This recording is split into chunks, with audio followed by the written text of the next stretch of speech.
Evaluasi Perda mepaikatan ring pengupaya nincapang pemikoleh pajak bumi dan bangunan PBB 2 keturek sain lempas saking pengupaya pemerintah nyujur swasembada pangan. Tapi malih yening kantos ngamocolang para petani.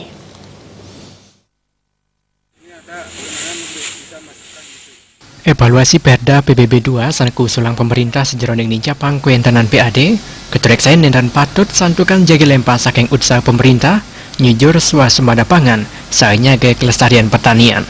Anggota DPD Buleleng Mangku Aryawan ngaptiang evaluasi wiyaden usulan punika mangde keselain becik mawinan nentan nguatuang pikobet anyar saeng ngocolang para petani ring kuentanan genap pertanian sanesayan telas. Rencana tata ruang wilayah RT RW daerah Buleleng durung kepikukuhan mawinan master plan pembangunan wiyaden pengembangan taler durung tinas. Akeh pemargi sanesiosan sani presiden keambil sejeroning nincapang PAD sekadi melarapan antuk pajak nanging tanpa ngewawahin tetegenan para petani. Terkait dengan peningkatan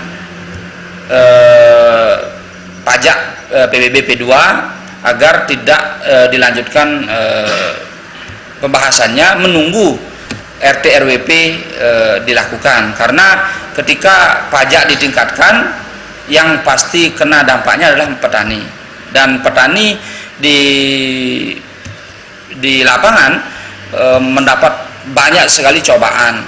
Satu contoh, mereka mendapatkan anggaran yang dititipkan di dana desa, yang mengamprah dana desa itu juga merupakan sebuah proses yang mana dengan sistem reimburse. Yang kedua, subsidi pupuk yang dilakukan oleh pemerintah dalam hal ini tata kelolanya juga perlu dievaluasi. Yang ketiga, hasil dari pertanian ketika dikembalikan kepada jumlah yang didapatkan tidak sesuai. Usulan revisi pembahasan pajak kaptiang nenter mendaging pembuat politik napi malih nyangger pemargin pilkada wawinan sampunan kantos mocolang para petani. Terima aja Bal TV.